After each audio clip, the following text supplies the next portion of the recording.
Hey everybody, and welcome back. I know it's been a little bit. I've been trying to get these videos as fast and as quick as I can, but while also having enough study behind them. And they're still not exactly how I'd like to do them, but busy. Anyway, we'll go on and start with Revelation 8. And this one will post tonight, this Sunday night. And then hopefully I can get chapter 9 and maybe even chapter 10 put out and scheduled to be put out today. So within the next few videos, I'm probably going to be wearing the same thing. That's just because I was trying to get these video outs as quick and as fast as I can. But we'll go ahead and get started. Sorry,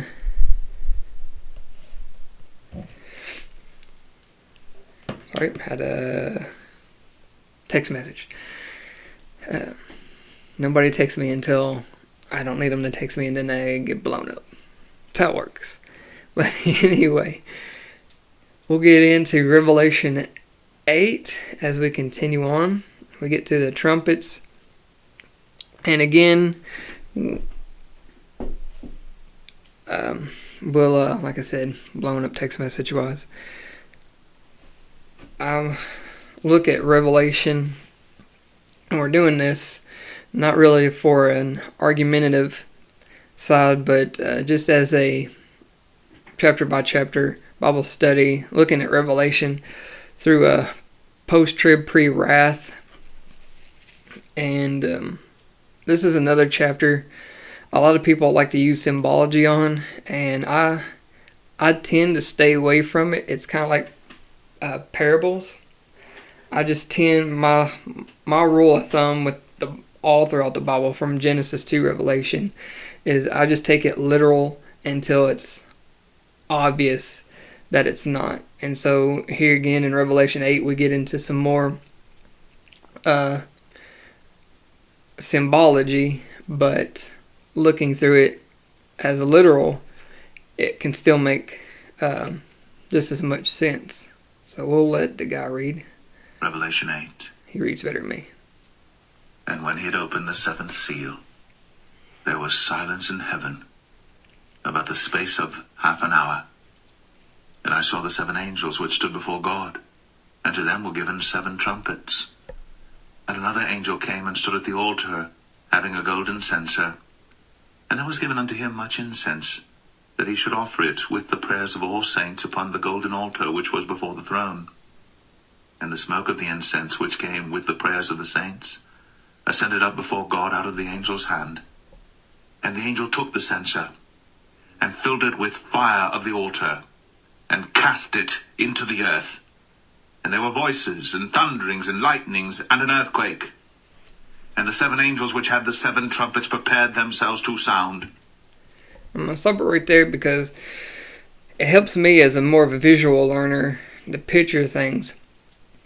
And so it kind of sets up in context. The verses 1 through 6 are kind of John, what he's seeing while he's in the throne room of God. And then as we start 7, it starts explaining what's going on earth. And I think that's always important to know where the setting is. And so as we can see in these first 6 verses, John is explaining what he's seeing. And then what he is seeing is talked about from 7 on. So you can kind of picture yourself in the throne room, and now starting at 7, you're back on earth. The first angel sounded, and there followed hail and fire mingled with blood, and they were cast upon the earth. And the third part of trees was burnt up, and all green grass was burnt up. And the second angel sounded, and as it were a great mountain burning with fire was cast into the sea. And the third part of the sea became blood. And the third part of the creatures which were in the sea and had life died. And the third part of the ships were destroyed. And the third angel sounded, And there fell a great star from heaven, burning as it were a lamp. And it fell upon the third part of the rivers, and upon the fountains of waters. And the name of the star is called Wormwood. And the third part of the waters became wormwood. And many men died of the waters because they were made bitter. And the fourth angel sounded, and the third part of the sun was smitten, and the third part of the moon, and the third part of the stars, so as the third part of them was darkened, and the day shone not for a third part of it, and the night likewise.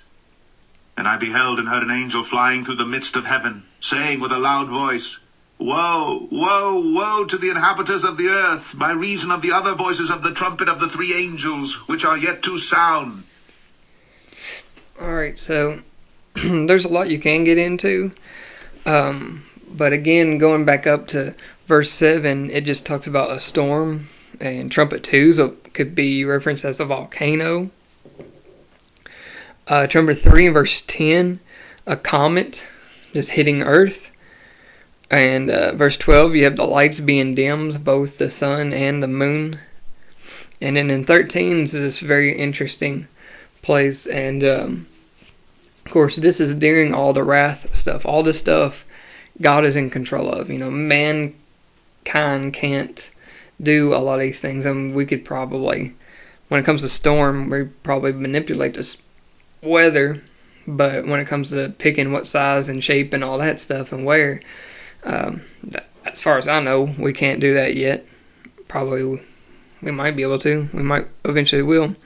But volcanoes, comets, and all these things are God's wrath. They are things that mankind can't do. It's God made. And then you have this place down here in 13 where it says, whoa, whoa, whoa, you have an angel coming. And I think you can read into Revelation all you want to, but I always tell my church in all things to be like Noah and to see the grace in God's eyes in all things. And in this verse at the very end of the chapter, you have an angel going around saying, woe, woe, woe to the inhabitants of the earth. I mean, these are mostly people that have continuously denied God, even throughout the tribulation have denied God. And yet God in his mercy is sent out an angel saying, you know, there's still coming 2 more trumpets and more stuff to come. He's even warning them in his grace and mercy. He's warning them to get ready. There's still more stuff even after this to come. And that's what a beautiful part about chapter 8 is. And that's one thing I take away from it is even at the worst point in time, it's going to be during God's wrath that the world has ever seen, before, after, during anything. The worst part is going to be right after tribulation, during God's wrath. And those people that are still there have denied and denied and denied the cross. And yet he's still warning people. And I think it's just such an amazing aspect of who God is and what we serve, and for us to be, to never just give up on people. We all in our lives have family members or friends or somebody that we want to see come to Jesus and get saved, and that even in the most dim of times, to keep praying for them and to keep hoping for them, because God's even at the worst part of humanity during his wrath after the rapture and everybody that's left behind, he's still showing mercy to. He's still warning them of stuff that's to come. But I believe that's all I'm going to cover in this video. Kind of a short and sweet one. And I hope everyone has a great day in the Lord, and may the Lord's face shine upon you. Thanks. God bless.